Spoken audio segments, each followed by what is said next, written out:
I could stay like this, forever following you.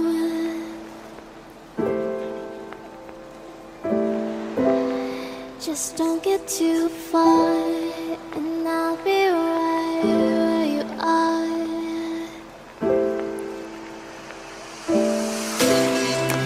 You're a dream that I could finally see.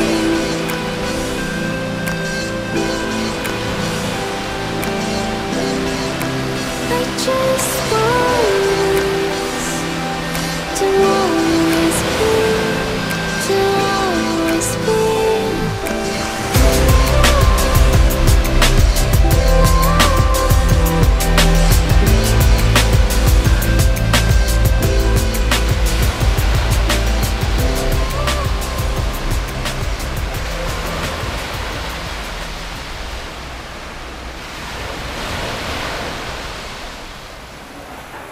Hey, Chuck here. Hey, it's time for another weekly question and answer video.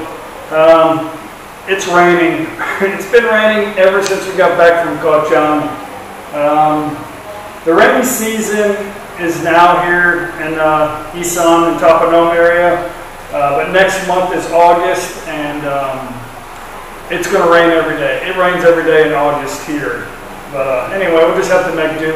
I actually went on a bike ride today, and I just put my phone and my wallet in a bag and put it in my pocket and went. So yeah, I'm bloated out, fat from our 8-day stay in Koh Chang, doing nothing but drinking Leo and eating. So yeah, I need to lose some weight. But let's get to some questions. I had a lot of questions while we were gone.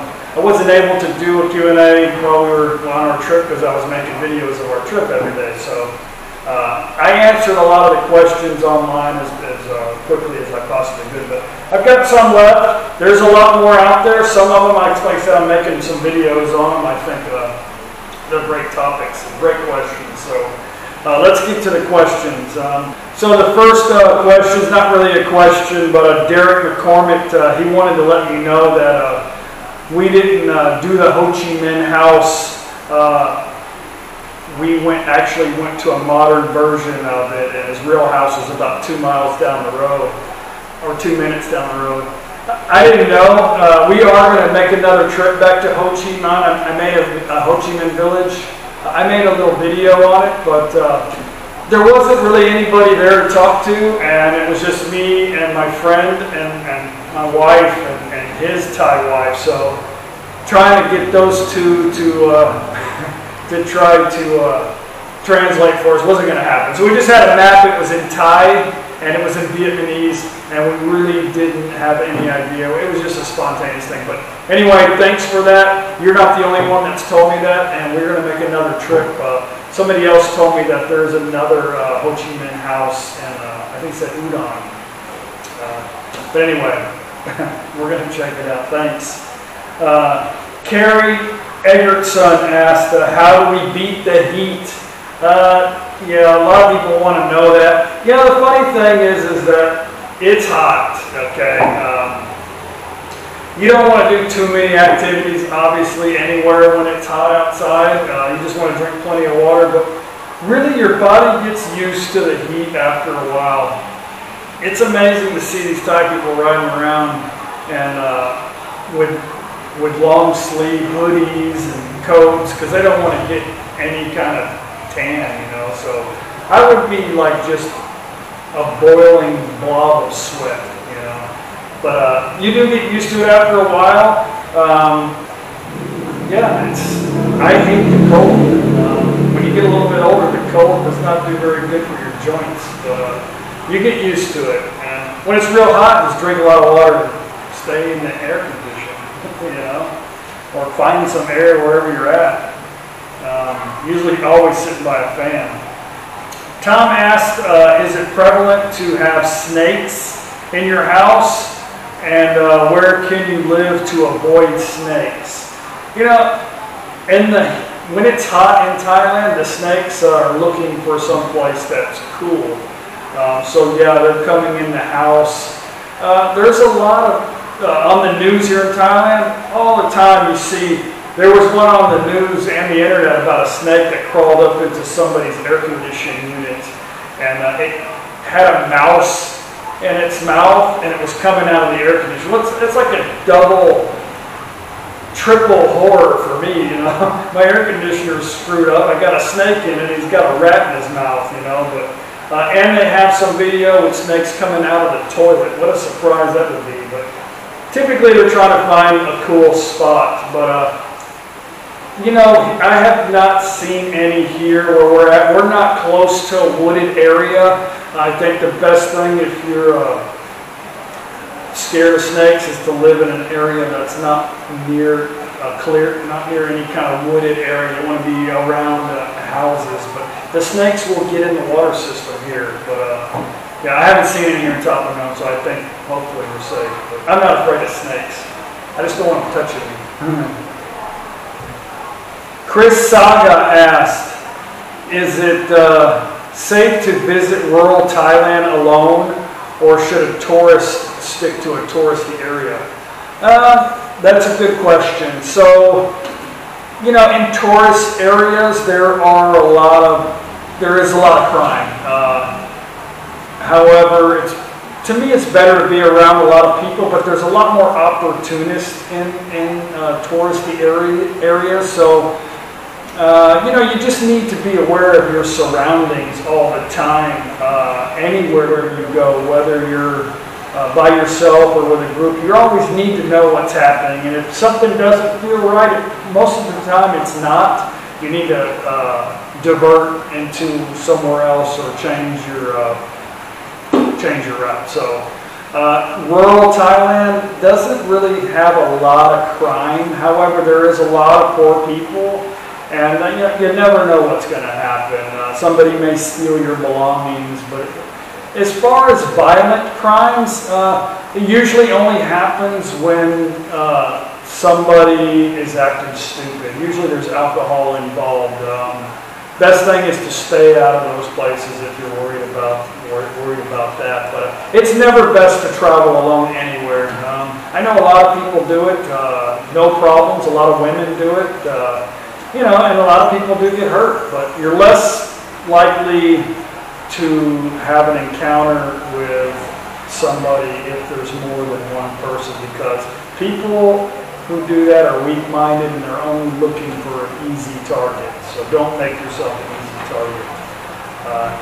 I think it'd be fine in rural Thailand if you just be cautious and be aware of your surroundings and just be smart. Yeah. Sam the Man asked, on my fishing video, was that a huge hog or a boar?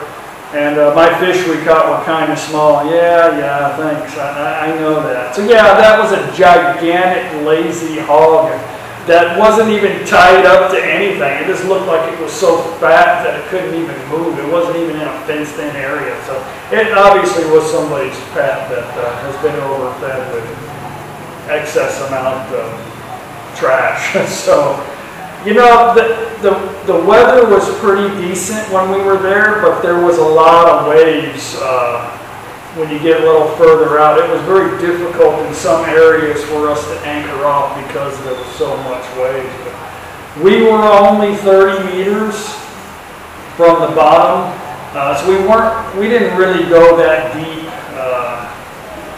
you know. But he said it was mainly because it would have been too rough out there. No way to anchor deep. But I want to try to get back there in October still. I don't know how, but it's not that far of a drive. I'd love to go fishing for barracuda out there and hopefully catch some big fish. That's all there was. So they tasted good. We caught a bunch of grouper about that big, and man, they were sweet. Robert Ward asked, did I like Koh Chang better than Phuket? Yes. I personally like Koh Chang better. To me, Phuket is it's a very beautiful place, but it's so touristy, you know. Not everywhere, but most of the beaches are just everybody's trying to sell you something. It's just there's people everywhere. It's expensive, but it's beautiful. Phuket is extremely beautiful. I've been there a couple times, and I've never been to Koh Chang, but I love Koh Chang. I just love the kind of laid-back feeling of just relaxing. It's a different vibe. And Phuket it's too busy. Now, you know, if you're coming to Thailand for the nightlife, then Phuket definitely is a lot better than Koh Chang. Koh Chang has a lot of nightlife. During the off season, they're closed. Most of them are closed down for the slow season. But the nightlife's nothing like Phuket. It's not really. They don't have a lot of like go-go bars. Actually, I didn't see any. So just a lot of bars though. Koh Chang, I like Koh Chang. Pantera Anka 24 answered my question that I had about a tree that we saw at the Elephant Research Facility in Surin. It's a cannonball tree. I thought he was joking, like, they look like a cannonball, but no, it actually, the English word for it is a cannonball tree. So I got to look in that, you know, once I figured out what it was, I could look at, or once I was told what it was, I could go and look and see what this tree was all about. But they have this tree down in South America, mostly, like Brazil, in that area. But it's got a lot of medicinal purposes. You can eat it.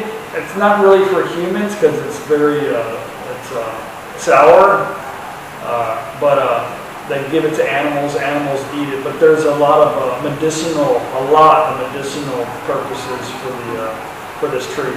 So yeah, that's pretty cool. It's a pretty wild looking tree. Beautiful flowers. They say it can have thousands of flowers bloom off of that one tree. Serpentine Dream was curious about the cost of tattoos here. It's just like anywhere else, sir. It's in touristy areas, they're going to be expensive. The rural areas are going to be very cheap. Here's the problem.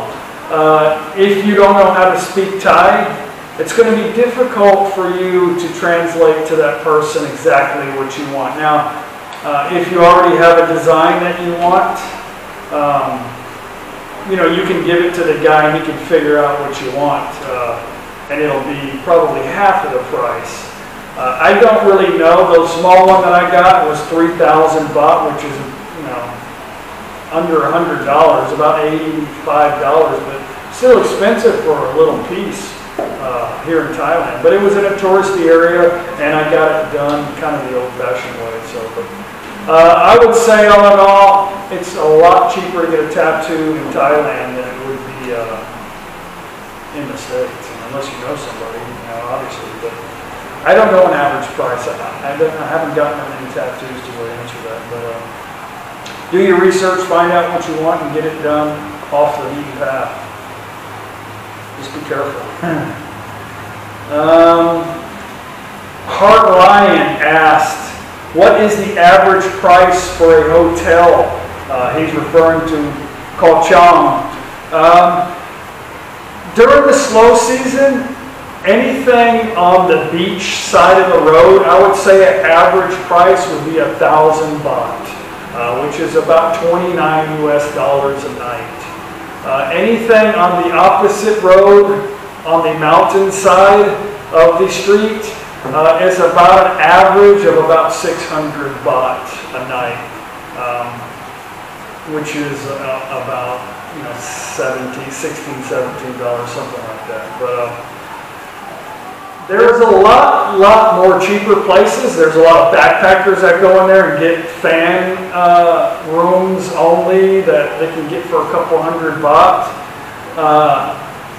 The one we stayed at was really nice on the water, 2,400 baht. So that's nothing. But I would say an average price during the off season is about 1,000 to 600, and you can double that for sure in the busy season. You know, between 12 and 2,000 baht a night. Let's see. Sam, the man, asked again. I don't know why I didn't put that with your other question. Sorry. Asked, are the other islands off of Koh Chang inhabited? Do people live there full time? Yes, there are quite a few islands actually off of the coast of Koh Chang Island. There's 2 islands that you can go to that have resorts on them. Have not been there yet. We were with a large group of people, so one of them kind of got a little seasick, so we didn't take her. We didn't want to take the chance of having a miserable time. So next time we go, we are going to stay at those 2 islands. It's a Koh Ma and Koh Phuc. Koh Phuc is what it is in Thai. Koh Phuc. But we're going to stay there. Obviously, there's people live there because they have to have places to eat. They have to have people to take care of, to manage the resorts. There are businesses out there, so yeah, there's always going to be villages, on those places. How big they are, I don't know. I'll find out. That's about it. I've got a few more. I don't want to drag this on too long. I'll try to get them answered for you online or next week. Yeah, I appreciate all the questions that everybody has. I hope I'm getting you the right answer. If not, you can message me. I have a lot of people that I talk to on Facebook that have personal, a lot of personal questions that I'm trying to get them information, or I have gotten them information, and a lot of people that want to come here and see Thap Phnom too. So I think that's great. I'm glad my channel is not so big that I can't take the time out of my day to answer a few questions. I appreciate it. Keep the questions coming. Thank you for the awesome comments that I've had throughout the week. And I just hit 3,000 subscribers actually a few minutes ago, so that's cool. I think I'm at 305 now, but anyway, I guess I'll see you on the next video of the interview with my UK friend, and that ought to be coming up hopefully by this coming weekend. And I think the interview is Friday, and then I'm going to put it together this weekend for you. But thanks a lot. And I'll see you on the next video. Bye.